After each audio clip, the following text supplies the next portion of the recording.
Hey guys, thank you for joining us again, Car System Installation. We're gonna show you our truck handle camera. So this is a Chevy Silverado. We replaced the frame around the handle from a regular one to one that has a camera built in.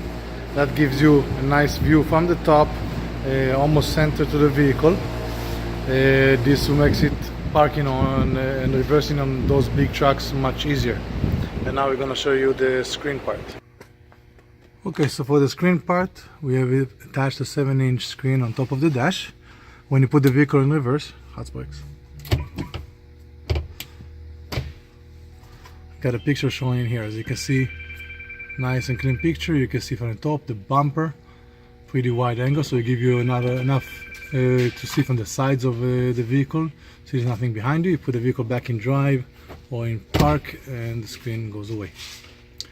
To add backup camera to trucks and other vehicles, subscribe to our channel and contact us at Car System Installation.